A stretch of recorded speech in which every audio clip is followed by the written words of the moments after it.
Zagoskin. Oh, you called me a traitor, a fool, and you were right. Well, nobody's perfect. They stole it from the museum? Filthy assassins. Animals. Dogs. You forgot pigs. Hogan's Heroes turned a Nazi prison camp into a comedy. Laugh tracks played over barbed wire and guard towers, while real Holocaust survivors acted alongside actors who'd fled Hitler. These are 20 secrets about Hogan's Heroes, hidden for decades.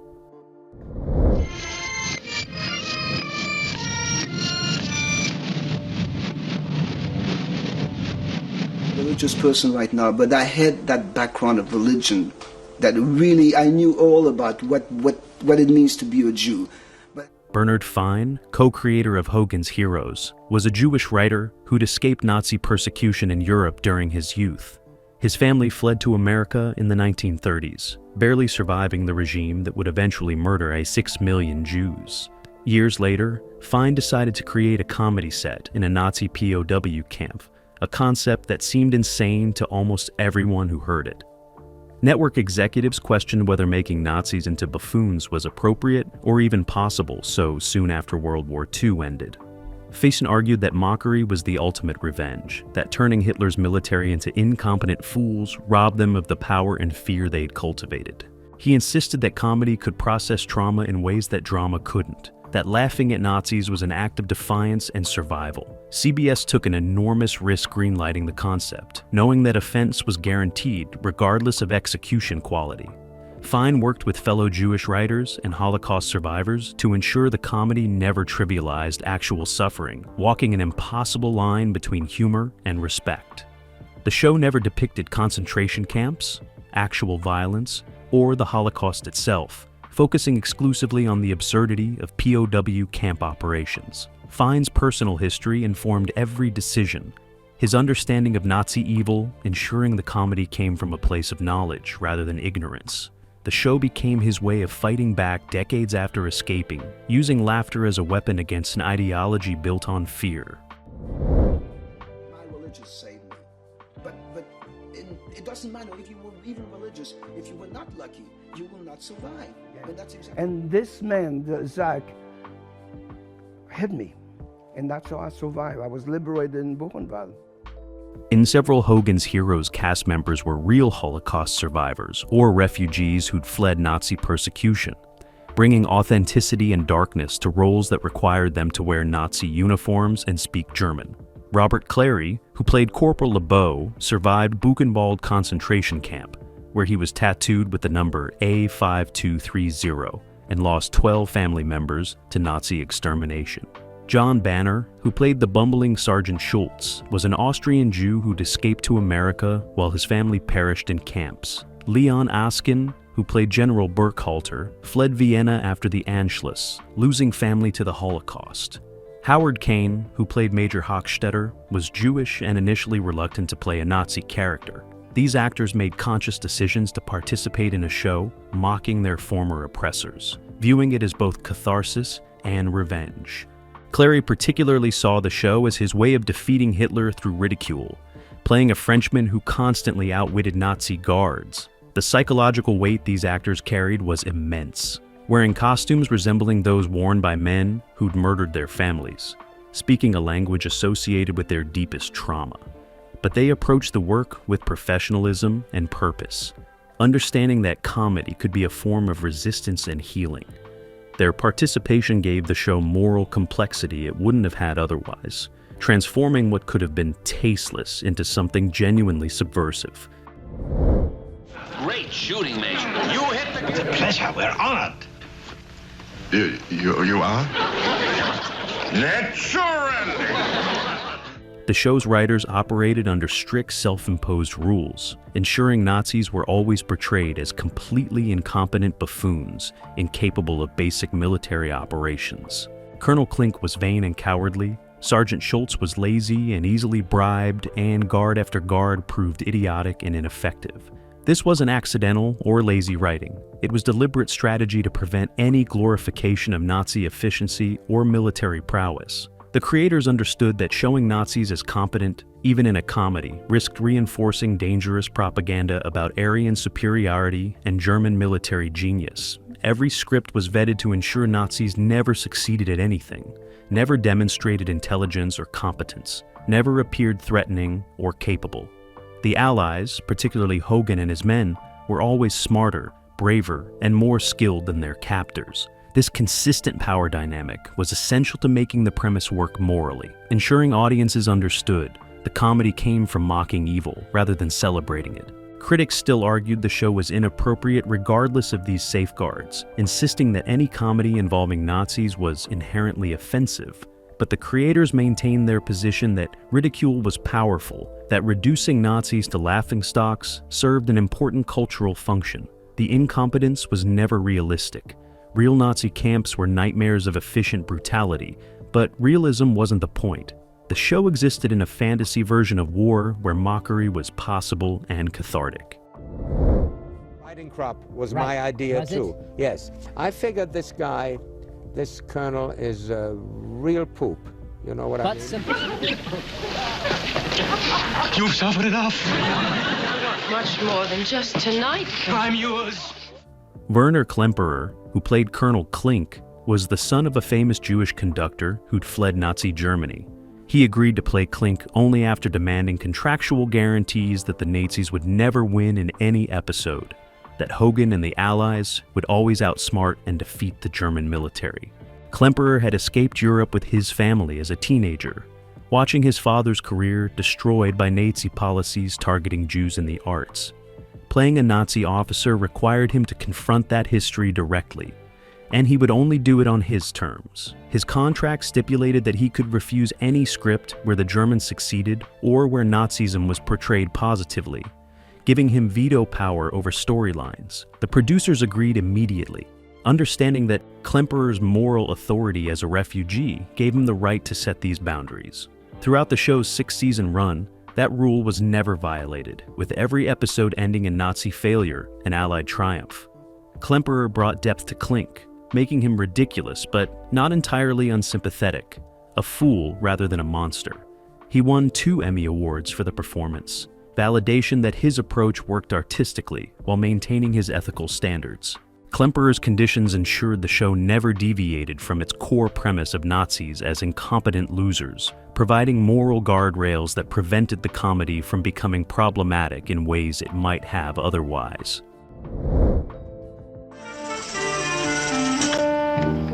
So Corporal LeBeau is really a big game hunter? That's right, sir.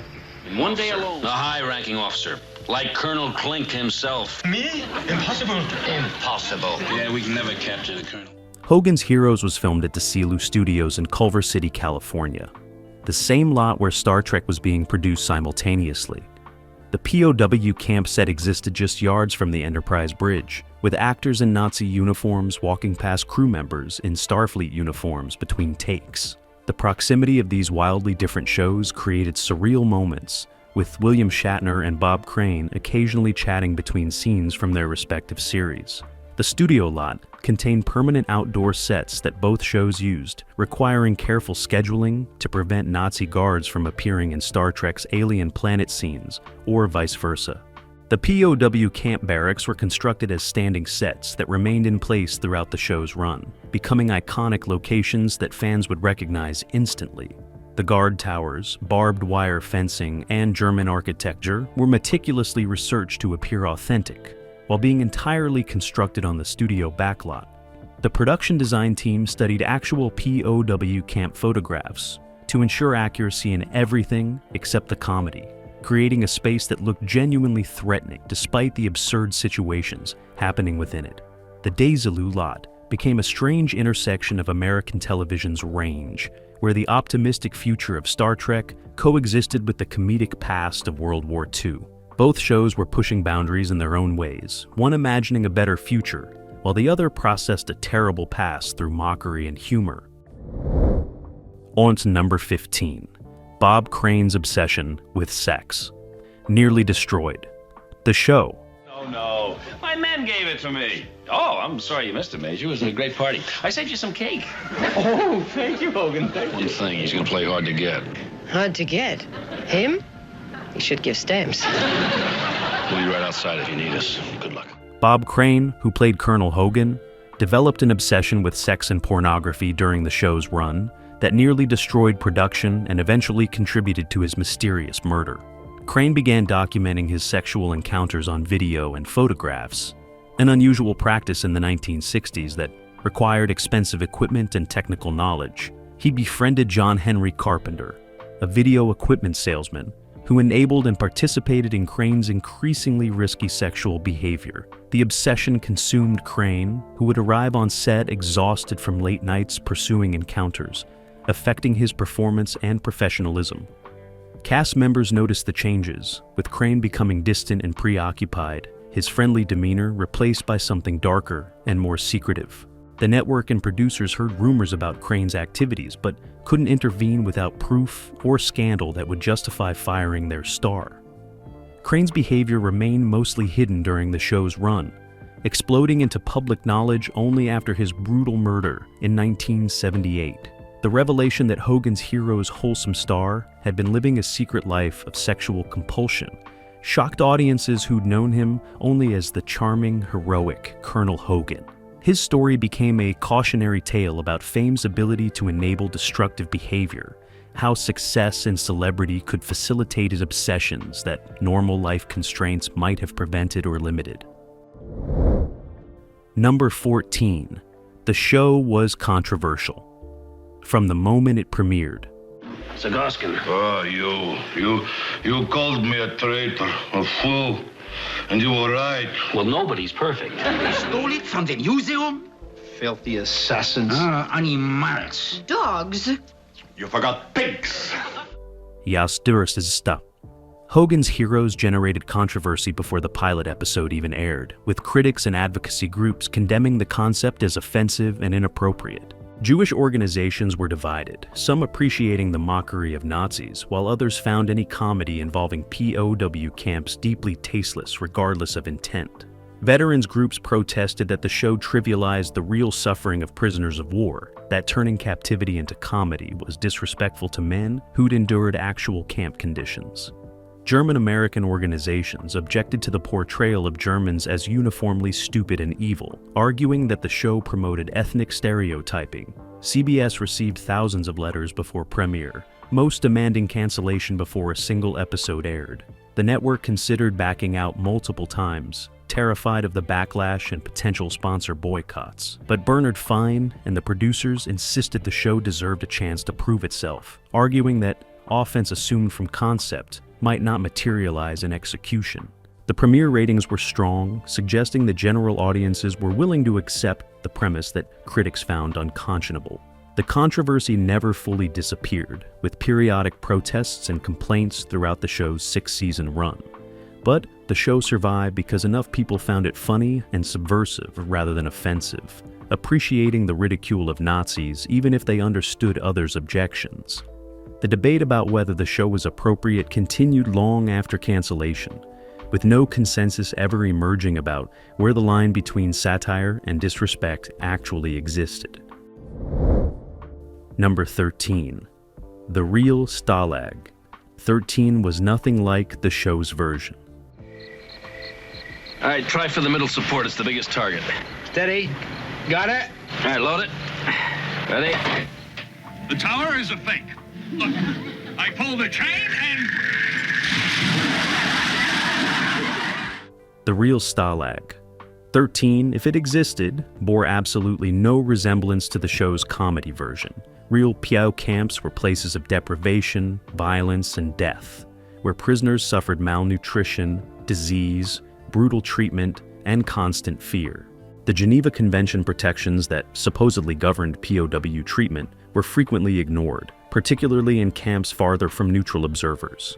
Prisoners didn't run secret operations from barracks. They struggled to survive day to day while maintaining dignity and sanity. The show's portrayal of camp life as annoying but fundamentally safe was pure fantasy, deliberately disconnected from historical reality. This disconnect was intentional and necessary. allowing the comedy to exist without trivializing actual suffering. The creators never claimed realism, instead creating an alternate universe where Nazis were fools and prisoners were heroes conducting elaborate operations under their captors' noses. Actual POW camp survivors had mixed reactions to the show, some finding it cathartic, while others found it impossible to watch. The show's popularity among some veterans suggested that fantasy could be comforting, that imagining POW camps as places where allies always won might provide psychological relief from memories of helplessness and suffering. But that comfort came at the cost of historical accuracy, creating a sanitized version of war that bore no relationship to the experiences of real prisoners who'd endured the genuine horror of Nazi captivity. Number 12, Ivan Dixon left the show due to limited opportunities for black actors. I have changed my mind. Your Highness, is there something wrong with the staff car? Why should Prince Makabana go to Berlin? Kinch, any problem in bugging the barracks? Only if we get caught and shot. Near detail. He never worries about funeral arrangements. Ivan Dixon, who played Sergeant Kinchlow, left Hogan's Heroes after 5 seasons because he recognized that playing a supporting character on a sitcom was limiting his career rather than advancing it. Dixon was a talented actor and director who wanted more substantial roles that showcased his abilities beyond the genial radio operator he played on the show. He watched white co-stars receive offers for films and other television projects while he remained typecast as the helpful black sidekick. The show's writers gave Kinchlow increasingly limited storylines, with most episodes focusing on Hogan, LeBeau, or Newkirk, while Kinchlow handled technical tasks in the background. Dixon understood that staying meant accepting permanent supporting status, while his career potential diminished with each passing year. He made the difficult decision to leave steady employment and good money for uncertain prospects that might allow him to grow as an artist. The show replaced him with Kenneth Washington playing Sergeant Baker, essentially the same character with a different actor, proving Dixon's point about his replaceability. Dixon went on to direct episodes of numerous television shows, building a successful career behind the camera that never would have been possible if he'd remained in front of it on Hogan's Heroes. His departure highlighted how even successful shows offered limited opportunities for black actors who were typically confined to supporting roles regardless of their talent or ambition. Number 11, the show's German dialogue was mostly gibberish. Weil immer anhält, ein Glas Bier zu trinken, eine Prise Salz zu nehmen und der Kellnerin im Adlers Hofbräuhaus in den Hintern zu kneifen. Also mit dem strammen Hintern die Nägel abbrechen. Schnell. I feel like every American knows the German word schnell. That did not sound like a super German accent to me, though. I don't think so. Despite featuring extensive German dialogue throughout its run, much of the language spoken on Hogan's Heroes was either incorrect, heavily accented, or complete gibberish. The actors who actually spoke German fluently, like Werner Klemperer and John Banner, sometimes improvised their lines because the scripted German was so poorly written by non-speakers. The dialogue coach hired to ensure linguistic accuracy had limited authority, with producers prioritizing what sounded good to American audiences over actual German correctness. Many scenes featured German that native speakers found incomprehensible or unintentionally hilarious due to mispronunciations and grammatical errors. The actors who didn't speak German learned their lines phonetically, resulting in technically correct words spoken with such heavy accents that meaning was lost. Banner and Klemperer would sometimes exchange actual German between themselves during takes, knowing that Americans watching wouldn't understand, and that it amused them to have private conversations in plain sight. The show's German consultant eventually gave up trying to fix all the errors, accepting that linguistic accuracy was less important than comedic timing and American audience comprehension. Native German speakers watching the show found the language work simultaneously impressive and ridiculous, appreciating the attempt while recognizing its fundamental inadequacy. The linguistic shortcuts demonstrated how American television prioritized appearance over accuracy, creating just enough verisimilitude to satisfy audiences who wouldn't know the difference anyway. Number 10, the show avoided depicting any real Nazi atrocities. My girl said she was sending along a plum pudding. Now, where is it? It's being held for inspection. Oh, come on. What are you going to find wrong with a plum pudding?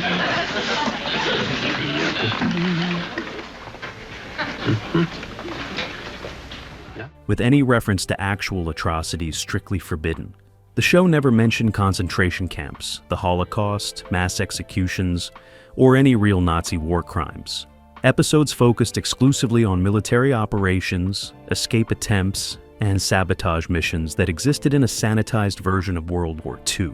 This selective portrayal was essential to making comedy possible, creating a fantasy where Nazis were buffoons rather than genocidal murderers. Critics argued this sanitization was dishonest and disrespectful, that pretending Nazi Germany was just bumbling military officers ignored the regime's actual evil. The creators countered that directly depicting atrocities would make comedy impossible, and that everyone watching understood the show wasn't attempting documentary realism.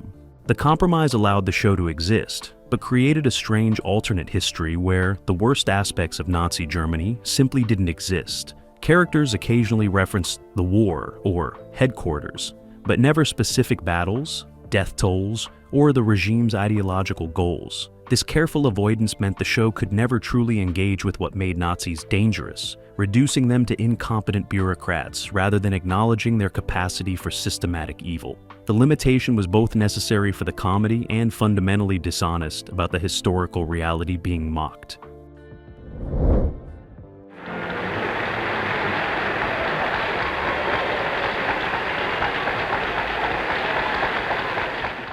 No, my men gave it to me. Oh, I'm sorry you missed it, Major. It was a great party. I saved you some cake. Oh, thank you, Hogan. Thank you. Werner Klemperer won Outstanding Supporting Actor in a Comedy Series Emmy Awards in 1968 and 1969 for playing Colonel Klink, making him one of the few actors ever honored for portraying a Nazi character. The Emmy wins were controversial, with some industry members questioning whether the Television Academy should be celebrating a Nazi portrayal regardless of comedic context. Klemperer defended the recognition, arguing that his performance was explicitly anti-Nazi, that making Klink ridiculous and incompetent served an important moral purpose. He gave emotional acceptance speeches acknowledging his refugee background and explaining why mocking Nazis through comedy mattered to him personally. The awards validated the show's approach, suggesting that entertainment industry professionals recognized the subversive nature of what Hogan's Heroes was attempting. Klemperer's wins also demonstrated that comedy performances could be taken seriously as craft, that making people laugh required skill and artistry worthy of recognition. His portrayal of Klink balanced buffoonery with occasional humanity, making the character three-dimensional rather than a simple caricature. The Emmy recognition gave Klemperer's career legitimacy beyond sitcom work, leading to dramatic roles and theatrical performances that showcased his range. His success proved that playing a Nazi comedically didn't have to be career poison if done with intelligence and moral clarity about the character's fundamental absurdity and evil. You think we created a monster? Who was talking? The one who was talking. We'll take one. Key to a hotel safety deposit box. We've got to get into a safe to get to the box. It sounds dreadfully important. Hogan's Heroes employed a technical advisor who'd survived actual Nazi POW captivity, providing insight into camp operations, guard behaviors, and prisoner psychology. The advisor, whose name was kept private at his request, initially took the job skeptically, concerned that the show would trivialize his suffering. But after reading scripts and understanding the show's commitment to making Nazis look foolish rather than threatening, he agreed to participate. His contributions were mostly about what wouldn't have happened, correcting scripts when they depicted camp operations inconsistently with German military protocol.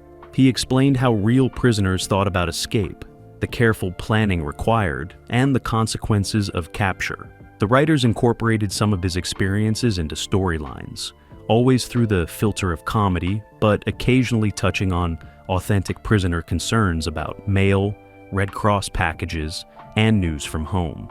The advisor found the work cathartic, using his knowledge to help create entertainment that mocked his former captors. He particularly appreciated that the show never depicted German guards as sympathetic or Nazi ideology as anything but absurd.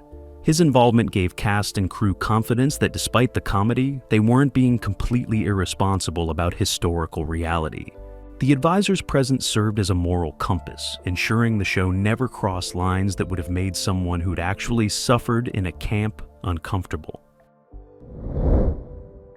characters of the 1960s than they were 10 years ago. I'm always surprised that the police can't figure out a bloody murder. This is a site, now condominiums, where Bob Crane was murdered at roughly 3 o'clock that morning. And what the police found inside the apartment not only shocked the... Bob Crane was brutally murdered in 1978 in a Scottsdale, Arizona apartment, bludgeoned to death with a weapon never conclusively identified. The killing happened nearly a decade after Hogan's Heroes ended, but the show remained his most famous work and complicated the investigation. Police suspected John Henry Carpenter, Crane's friend who'd enabled his sexual compulsions, particularly after their friendship had soured. But evidence was insufficient for conviction at the time, with the case going cold despite strong suspicions. Crane's double life emerged during the investigation, shocking his family and fans who had known him only as a wholesome television star. The murder took on legendary status in Hollywood, becoming a cautionary tale about fame's dark side and the dangers of obsessive behavior. Carpenter was eventually tried for the murder in 1994 after new evidence emerged, but he was acquitted due to reasonable doubt about the forensic evidence's reliability. The case remains technically unsolved, though most investigators believe Carpenter was responsible. Crane's death overshadowed his career accomplishments, with the murder becoming more famous than the work that had made him a star. The tragedy demonstrated how quickly public perception could shift, transforming Crane from beloved comedian into cautionary figure whose life ended in violence connected to his secret compulsions.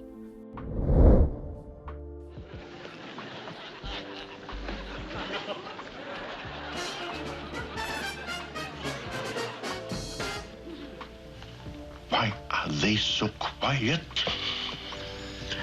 With a woman like that, why should a man... Hogan's Heroes never provided a coherent explanation for how Colonel Hogan's secret operation functioned logistically. How did prisoners acquire explosives, weapons, and sophisticated equipment inside a guarded camp? How did they communicate with Allied command without detection? How did tunnels get built without guards noticing? The show deliberately avoided these questions, knowing that realistic answers would destroy the fantasy. Episodes occasionally showed the famous tunnel system connecting barracks to various locations, but never explained how tons of dirt were removed, or why German searches never discovered the elaborate underground network. Hogan received regular missions from unnamed superiors, but the communication methods were vague and inconsistent. The prisoners had access to tools, materials, and information that real POWs could never have obtained.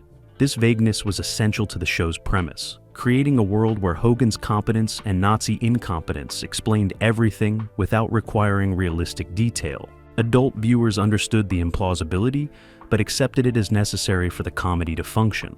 The show operated on dream logic where consequences and practicalities didn't apply, where prisoners could conduct military operations from inside a POW camp because the premise required it. Questioning the logistics destroyed the fantasy, so the show simply declined to provide answers that would have revealed how impossible the entire concept actually was. That, Colonel. And that was it. But that's okay. I was paid every week. Robert Clary, who survived Buchenwald concentration camp before playing LeBeau, refused to watch Hogan's Heroes episodes after production ended. Performing in the show had been cathartic while it was happening, allowing him to mock his oppressors and transform trauma into comedy. But once filming stopped, the psychological weight of having spent 6 years in Nazi uniforms and camp settings became overwhelming. Clary couldn't revisit the work without triggering memories of his actual captivity, of family members murdered in camps, of the number tattooed on his arm that marked him as Holocaust property. He gave interviews about the show and his experiences, but he wouldn't watch episodes or attend cast reunions that screened clips. The distinction between performing and viewing mattered. One was active resistance through mockery, while the other was passive consumption of images too painful to confront once the protective shield of active work was removed. Clary's refusal demonstrated the psychological complexity of his participation, how something could be simultaneously healing and traumatizing depending on context and distance. He never regretted doing the show, maintaining that mocking Nazis was valuable and important work, but he also couldn't subject himself to watching the result. couldn't relive even the comedic version of camp life once he'd moved beyond it. His relationship with the show remained forever complicated, proud of the work but unable to consume it as entertainment the way others could. Number 4. The show was canceled. Despite strong ratings. And they believe that television audiences are too sophisticated for the fact that they have one.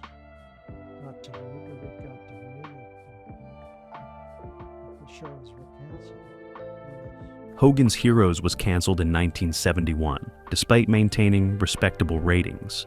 A victim of CBS's rural purge that eliminated multiple successful shows, targeting older and rural audiences. The network wanted to attract younger urban viewers that advertisers valued more highly, canceling shows that were profitable but demographically undesirable. Hogan's Heroes was grouped with shows like The Beverly Hillbillies and Green Acres, canceled not for failure, but for success with the wrong audience. The cast and crew were shocked, having assumed strong ratings guaranteed renewal. The cancellation demonstrated how television success was measured by advertiser preferences, rather than viewer numbers, that reaching millions of people mattered less than reaching the right millions. The show ended abruptly without a proper finale, with the final episode offering no conclusion to long-running storylines or character arcs. The cast scattered to other projects, with most never achieving the same level of success they'd enjoyed on Hogan's Heroes. The show's premature ending frustrated fans who'd followed it for 6 seasons, denying them closure or resolution. The cancellation also meant that storylines the writers had planned, including possible escapes or liberation, never materialized. The show simply stopped, frozen in eternal POW camp existence where the war never ended, and Hogan's operation continued forever in syndicated reruns, but never reached conclusion in new episodes. Number 3. The show's syndication success exceeded its original network run. Anything wrong, Herr Leutnant? Yeah, there's a leak in the cable. Caved in the bleeding tunnel. Hogan's Heroes became more successful in syndication than it had been during its original network run, finding new audiences who discovered it through local stations and cable networks. The show aired constantly throughout the 1970s and 80s, introducing Hogan and his men to generations who hadn't watched during the original broadcast. Syndication revenue exceeded what CBS had earned during the first run, vindicating the show's quality and appeal while demonstrating the network's mistake in canceling it prematurely. The constant availability allowed the show to become comfort viewing, familiar episodes that audiences could watch repeatedly without exhausting their entertainment value.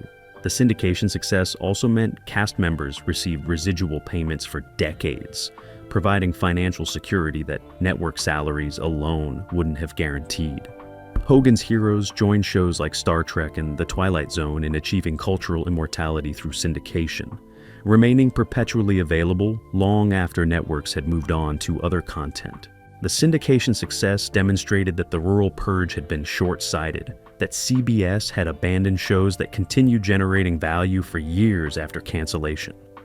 Local stations loved the show because audiences would watch it repeatedly, making it reliable programming that required no promotion or marketing.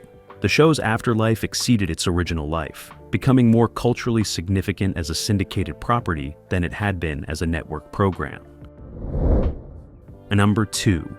The show's legacy remains deeply controversial. Among historians, and here he is, he's spoofing on them. He's joking about the situations that were in World War II. And, you know, some people don't... I run an airtight camp. Not one word can leak out. I hope so. This is very important. 3 mobile rocket launchers. Historians and Holocaust scholars remain deeply divided about Hogan's Heroes' legacy and appropriateness decades after it ended. Some argue that mocking Nazis through comedy served an important cultural function, robbing them of mystique and power through ridicule. Others maintain that any comedy involving Nazi imagery and POW camps is inherently inappropriate regardless of intent or execution. The debate centers on whether satire can be applied to evil as absolute as the Nazi regime, whether mockery trivializes atrocities or serves as legitimate resistance. Scholars note that the show's complete avoidance of concentration camps and genocide.